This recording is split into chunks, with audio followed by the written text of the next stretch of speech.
Эрхэм үзэгчдийн өнөөдрийн амглан айлтгая. Та бүхэн сайхан амарч байна уу? Ариусхан хүмүүдаа нэвтрүүлгийн шинэ дугаар эхэлж байна.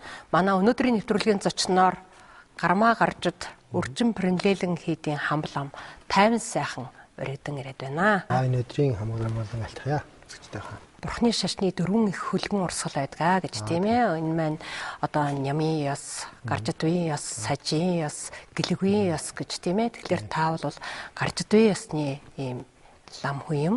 Тэгэхээр одоо Гаржидвийн ёсны дөрвөн их урсгал дотроо 8 жижиг урсгал Гаржид ёсны дотроо байдаг, зарим нь дотроо хураагдсан гэдэг. Тэгэхээр та бол Гармаа Гаржидвийн ёсны лам юм шиг байна. Тэгэхээр энэ уншлагад дамжлага энэ уламжлалынхаа тухай хоёлаа товч ярилцж өнөөдрийнхээ ярилцлагыг эхлэе. За бүдэншний Гаржидвийн урсгалыг бол 1100 одоо онд дүүсэн жимбаа гэдэг томлом одоо үндэслэн. Энэ бол одоо Гаржид гэдэг нь бол зарилгын хураангуй гэсэн тийм зарилгын хураангуй үндэсний гэсэн тийм одоо утгатай энэ номыг бол дэлгэрүүлсэн. Тэгээд Нямаа яснасаа авч энэ шашин бол үүсэж дэлгэрсэн. Тэгээ Монгол орнтой бол энэ Гаржидвийн ёс бол их нэгт холбоотой гар сайхан хөгжиж ирсэн. Яагаад гэвэл 1251 онд манай Мөнх хаан ширээн суугаад энэ Гаржидвийн ёсны 2 дугаар урсгалын Чойжил ам гэдэг ламыг Монгол орнд залж ирж өөрийн одоо багш болон төрийн багшаар одоо залж тамга таньдаг өргөж тэгж ёслол хүндэлтэй байсан. Дараа нь бол одоо манай Ариг бүх хаан багшаараа залсан. Түүний дараа бас Саж ламын хамтаар Хувлаа хаан маань одоо төрийн багшаар залж шүтэж ирсэн тийм уламжлалтай маа. Гаажууд буюу зарилгын үндэс шүтгчтэй гэж. Тэгэхээр одоо манай үзэгчид уншигчид сайн мэдэндээ Мял богдын намтар гэж тийм ээ. Тэр Мял богдын намтар хэдийгээр одоо нэг тийм одоо орчин үеийн уншигчдад нэг домгийн хэмжээнд ойлгогддог боловч мөнч нартаа бол энэ бол бодит түүхэн хотгтуудын одоо үйл явдлыг өгүүлсэн ийм сайхан тууж байдаг. Тэгэл тэн дээр гардаг одоо Дилоба, Нараба, Мял богд энэ төр бол дандаа Гаржидвийн ёсны их богдууд тийм ээ. Тэгэхээр та энэ тухай жаахан тодорхой ярил. За манай Мэлравын одоо хамгийн том багш дамжлагын үндэсний одоо том багш нь бол Дилова байна. Түүний дараагийнх нь Нарава, түүний дараагийн одоо багш нь бол Арайчин гэдэг ламд бол одоо Мял богд шав орж одоо бурхны шнэг рүн дэлгэрүүлэхээс гадна энэ наасанда бурхны хутгийг одоо олсон. Бурхны хутгийг олохоос гадна Мял богд бол одоо хүмүүсийн амьдрал ямар байдаг тэр номлолыг өөрийн биеэр одоо үзэж орон хийд одоо байгууллагад хичнээн одоо хатуужил дэвсгэр хэрэгтэй гэдэг тэр талаас нь бол өөрийнхөө амьдралаар үзүүлж тэр сайхан зохиол бүтээл одоо төвдийн оронд тойрвж ирсэн тийм алдартай юм.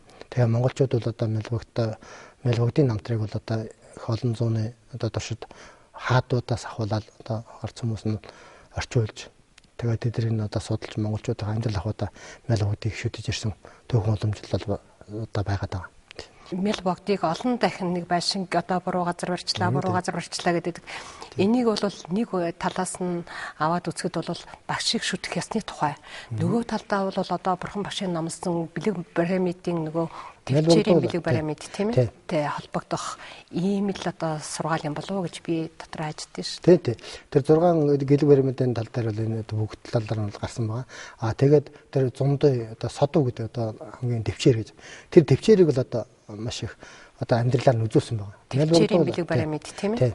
Монгол маань яагаад гэвэл одоо бас өөрийнхөө одоо амьдралдаа бол одоо харин буруу одоо хараалын намыг сураад олон амтанд одоо нүгэл хийцэн. Тэр нүглээ үеийн өмнө одоо нэмэгдэхийн тулд багш нь бол одоо ийм төвчээртэй байж энэ альва юмны одоо эц туйл төрд юм аа. Бурхны хутгийг олоход хүртэл одоо ийм төвчээр хэрэгтэй байдаг гэж тэр хүнээр бол одоо амьдралаар нь үзүүлсэн.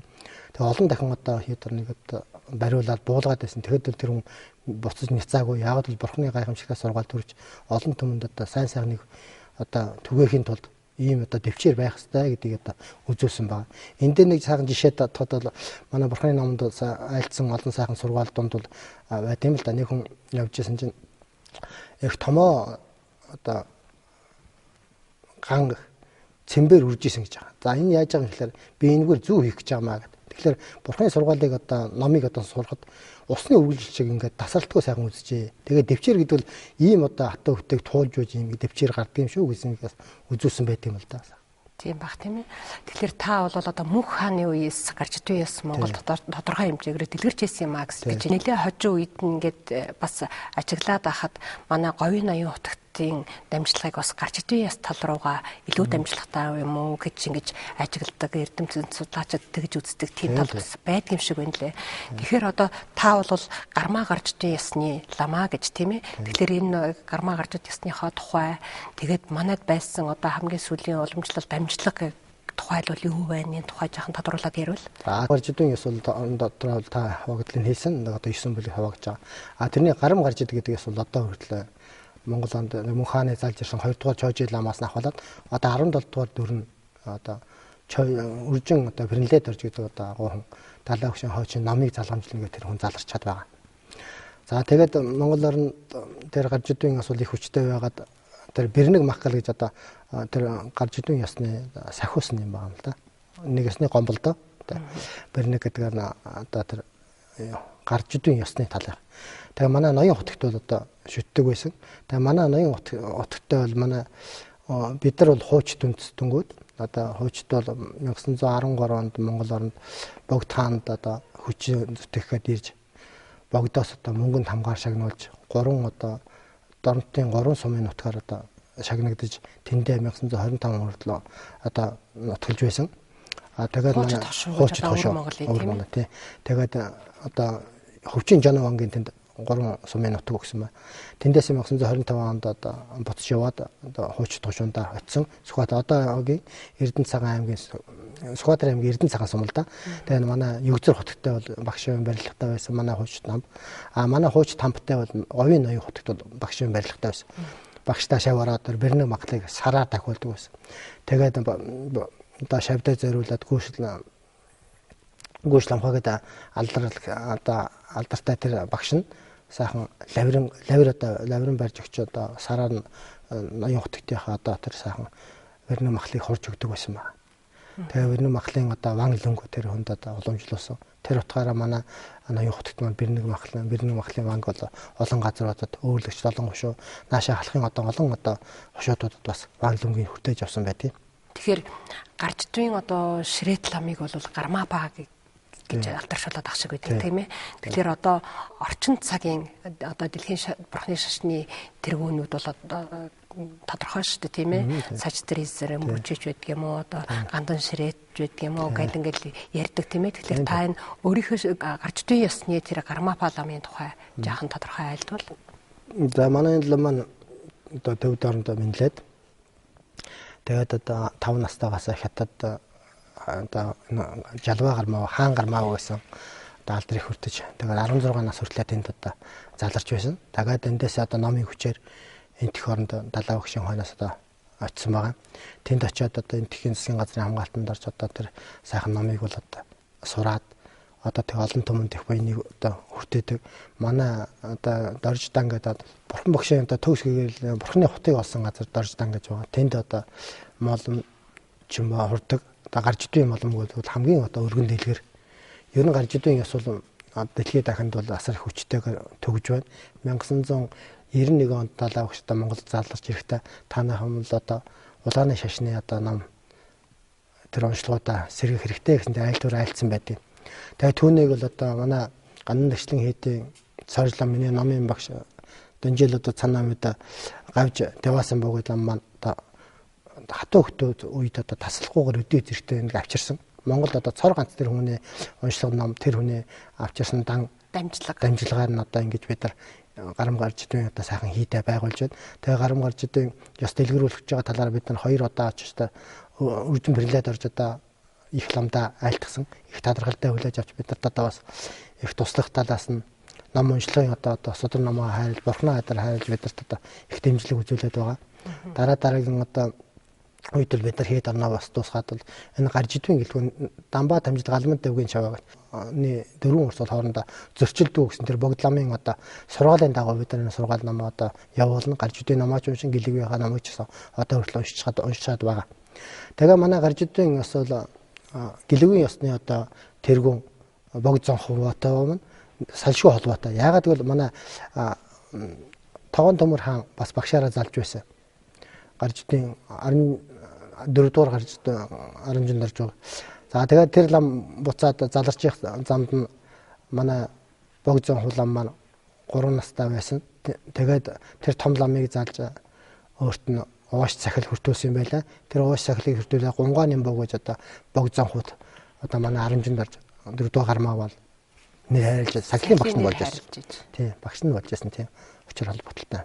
Тийм түүх байдаг тийм ээ. Энэ лам энэ хүүхэд бол их эрдэмтэй сайхан лам болох нь дээ. Одоо баг захыг шинжижсэн гэж тийм ээ. А гэхдээ одоо миний урсгалж яахан хар шимуудаа гэж болгож ирсэн гэж тийм дамаг ч юм уу болсон түүх ч юм уу тийм үг байдаг да. Тэгээ манай өндрөгийн одоо манай гарч идүүн ясыг одоо бас нэг үед доройтох болцсны таалаад халахын одоо бүх нутгуудаар гарч идүүн ясыг хайж сургалсан чинь зүүн хараад нэг хөгшин байсан настай хүн ирж чадахгүй. Тэгээ манай одоо Эрдэнэ цагааны одоо тэр хуучид шуунаас гарам хайдаг үгүй гарам хайдаг гэж гайхалтай тэр хувилгаан 40 лам байсан.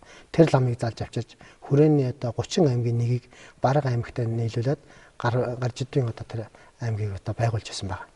Тэр уншлага намд одоо хүрээнд бол 37 хонд хүртэл таслахгүй явсан л да. Ингээд далаа лам багшийн саяны одоо дүүхрийн ванд альдж байгаа айлдваруудыг нь ерөнхийд нь ингээд ажиглаад байхад бол ер нь бурхны шашны одоо тэр их хөлгөн урсгалууд одоо тэр баг урсгалж номын биеийн тэр бонгийн ясч гэдэг юм уу. Тэр энтрийг бол өстой үнэхээр нэг харшуулгүй тэгш барьж бүх шүнгээс нь ижил тэгш татаж тийм ээ бүх гайхамшигтай талыг нь тодруулж идэг. Үнэхээр 21-р зуун бол одоо тэр урсгал нь илүү энэ урсгал нь дутуу гэхээргүй бурхны шав бүгдээрээ адилхан бурхны шашны шавнар учраас тэр одоо нандин уламжлалт амжилтыг бол бүгдээрээ дээдэлж шадгалж хамгаалж явах хэвээр ийм бурхан багшийн шавнар болцсон ийм цаг үед ор бид нар амьдарч байна л да.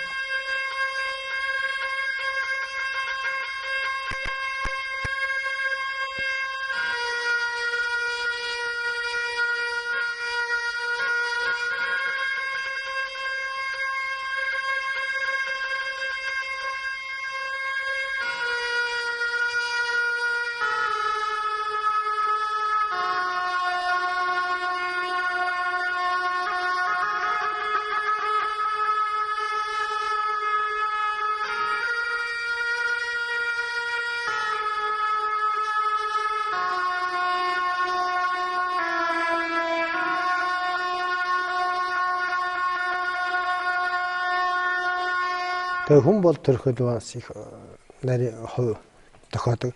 А хүн болчоос бурхны шашинтай учирна гэдэг бол их хувь тохиол байдаг. Тэгээд би бол одоо лам болсондоо улаас их баярлалтай. Яг л бурхан багшийн ном дагуу тийм агуу гайхамшигтай тийм одоо ховрын заяаг одоо олж бурхны шашинтай болж бурхны шашнаа одоо аманд болгож бурхны шашныг олон түмэн түгөөж тэр асрал инрэл хайр тэр сайхан номуудыг хөрөх гэж яваад их баярлалтай. Тэгээ манай одоо гарч идүүн ясны одоо энэ лам маань сайн цагийн мянган бурхны 6 дахь дүрд сэнгийн цан гэж одоо заларч ирэх гарч гармаа лам. Тийм бас учир шалтгаантай. Тэгээ манай одоо далаа багш маань сайхан Жангарайсга асар томоор хийлгээд ажуудаа залцсан байна. Ловон бодомж найг бас тагаад залцсан байна. Тэгэхээр тэр нэг шашин хоорондоо харшлахгүй гэдэг үл нийт одоо ажуудаа өөрөө тэгшээд одоо болгоогоод ажуудаа тэгээ байж байгаа. Тийм учраас Монгол орн ч гэсэн энэ сайхан дөрвөн урсгал маань бас одоо ингээд энэ тэмцээн хүмүүдээр сэргэлээ. Тасраагүй жүд тасрахгүй байна гэдэг бас л хоор их хоо тийм ээ. Жүд тасарчвал тэгэл хураагдчих. Тэгж хураагдсан яс бол гарч ирсэн нэлээд байдаг шүү. Тэгэд 8 яснаас одоо нэлээд удангуй болсон өмнөд байгаа шүү дээ. Тэгэхээр тэрийг бол Монгол оронд ингээд таслахгүй авчирна гэдэг сайхан л үйл явдал тавьдаг. Тэгээд олон жилийн төвхт 760 жил гэдэг бол бас л сайхан хугацаа л да. Монгол одоо гарч дүй яс дэлгэрсэн тухай тийм ээ. Би нэг урд энэтхэгт явж байгаад бэрэгэн гарч дүй хідээр ороод ярьж ирсэн. Тэгээд тэгж ярьж хахад Монгол одоо гарч дүй ясарын барилгын тухай бэрэгэн гарч дүй нэг хувилгаан одоо яг л тэр 15 дугаар зууны үед ч гэдэг юм уу да одоо гарч дүй яс төвдөд дороотхын үед Монгол ирж ирсэн юм байна л да. Тэр лам одоо Монголын нэг хаан одоо тийм гүн ноёныч гэдэг юм уу башиж зүтгэдэж тэгээд тэр лам бол үнэхээр гайхамшигтай лам байсан гэсэн тийм домог түүхийг бол хуучилж ирсэн л да. Ягаад гэвэл тэр одоо тал барьсныхан дараа ингээд чандралж л дээ тэр ламыг Тэгэхэд бол маш ариун нөхцөлд одоо ренсүл гэж тэр нэг ашингийн үрэл төрдөг тийм учиртай.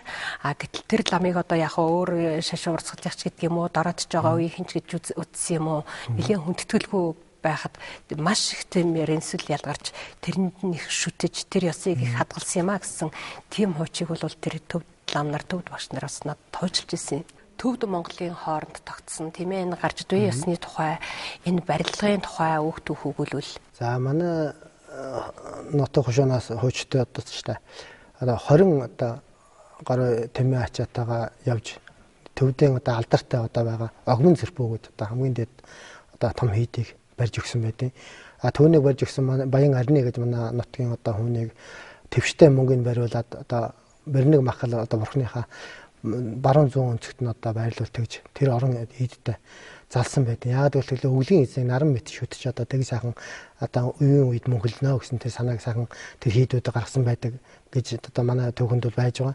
Тэгээд ер нь хийд орон барина гэдэг бол одоо асар их хөдөлмөр одоо олон түмний одоо хөрөнгө хөвчд олон түмний одоо зүтгэл орд юм байна. Тэгээ нэгэн одоо агшиндад баригчдөө хурдан баригддаг юм байна л да. Тэгэхээр удаан барих тусмаа одоо бац суурьтай сайхан байдаг. Тэгэхээр үеийн үеийн одоо манай өвдөөцүүд ингээ сайхан хийд барьж ирсний олон жил болбагаар бидний одоо миний одоо хувь тохиож энэ хийдийг барих гэж босох гэж зүтгэж байгаа болов уу гэж бодож авдیں۔ За тэгэхээр сураг сонсоход бол таны босгож бүтээж байгаа хийд бол нэлээд олон давхар тийм томоохон барилга байгууламж болж байна гэж ингэж сонсч ирсэн. Одоо тэгээд ямар үедээ явж гэнэ вэ? Манайх бол одоо доош хондам руу газар суурлууга 2 давхар дээшээ 2 давхар гэдэг ер нь адар нэг өндөр учраас 6 давхрын дата тийм хийд одоо барьчаад байгаа. Одоо 1 давхар бариад одоо хийд үнэмцэндээ бүрэн үйл ажиллагаа. Тэгтэн эсийн хийдийн бол манай хийдийн үйл ажиллагаа бол явж байгаа. Нодлон уржнан бүр одоо манай ажаагийн 20 шив нартайгаа ирж манай хийдэд бяцлал хийж чинь олон цагаар сууж одоо манай хийд орныг бас их дэмжиж баясгаж өгсөн бас юм баярлж байгаа. Тийм шүү дээ. Ажаагийг ингэж сайхан лам би. Тэгээд одоо орчин цагт тийм ээ орон хийд босгох, сүм сувраг босгох бол нэг асуудал юм шиг байна. Хамгийн чухал нь болохоор түнд шавлах, сайхан сахил санваартай, сайхан эрдэм боловсралтай тийм лам нар хамгаас чухал л да. Тэгэхээр одоо танай орон хийдийн нэр дээр сурч байгаа одоо гарч дүй ясны тэр уламжлалт амжилтлага тэр жүдийг авах гэж одоо эрдэмт шандж байгаа тийм шавнар хэр олон хожим хожтой хэр олон сайхан ламтай орон хийд босох нь та энэ талаараа жоохон айлтвал. Тэгээ хийдийн одоо боловсон хүчийг гэдэг нь бид нар бэлтгэх талаар нэлээд анхаарал тавьж байгаа. Тэгээд гарч дүйнхаа одоо манай гар марж дүйн одоо 17 дугаар ламтайгаа одоо айлтвар тэр ламдаа айлтвар айлдаад бид нар одоо нэлээд хэдэн хүүхдийг бас сурах гэж бэлдэж байгаа. Ер нь хойштой бол одоо өнчин бүрөөс тийм хүүхдүүдийг авч одоо бурхан шашин одоо зөв мөрийг үзүүлэе гэж бодож байгаа. Ягаад гэвэл өөртөө амьдралаараа зовлон их туулсан болохоор хүнд өгөөд эргээд өгөөчтэй сайхан буян одоо нинжин сэтгэл нь одоо амархан төрөх болов гэж их бодож байгаа. Тэгээд ер нь нийгэм рүү хандсан үйл ажиллагааг бол хийн гэж. Тэтгэд рүү орон хийдүүд бол хийдэг. Тэгээд бид нар бол бас нэгэн адилаар бас тийм руугаа бас санаа их голчлон тавьяа л гэж бодож байгаа. За одоо тэгээд хичнээн ламтай хурж байна да. Манай хэд бол одоо зөвхөн 10-аад ламтай байгаа. Тэгээд одоо хойш нь бол мэдээ олон ламыг бол сургаж боловсруулах тийм ажиллаад хийх хэрэгтэй л болоо.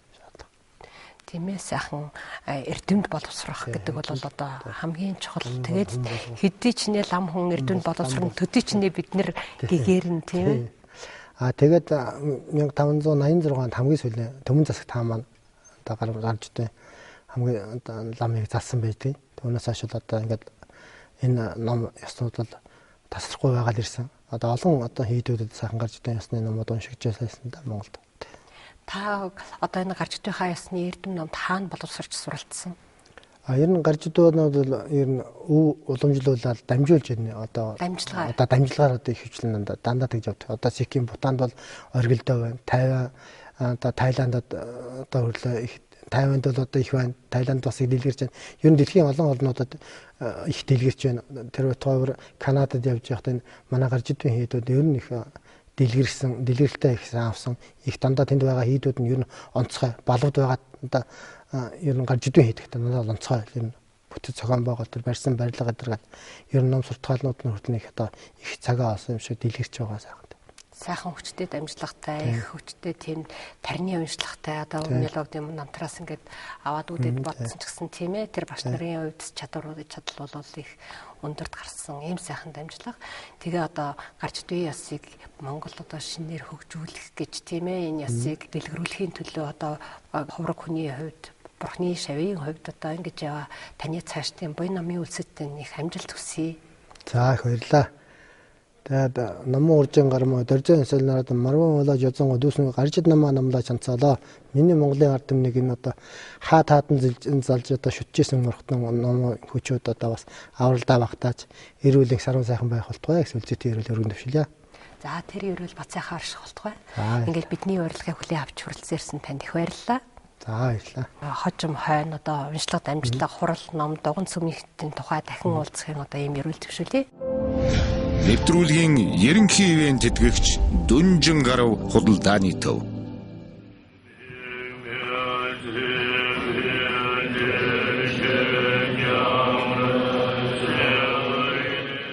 Ламын гэгээний 8 дугаар дүр.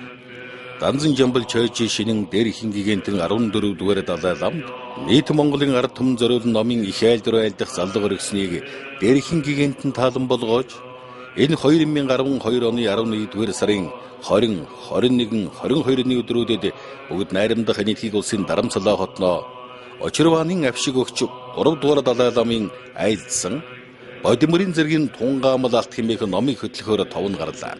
Дээр ихэн гэгээнтэн далай багш 2011 оны 11-р сарын 10-ны өдөр ламын гэгээний хүлээн авч уулзаад ийн айлтлаа.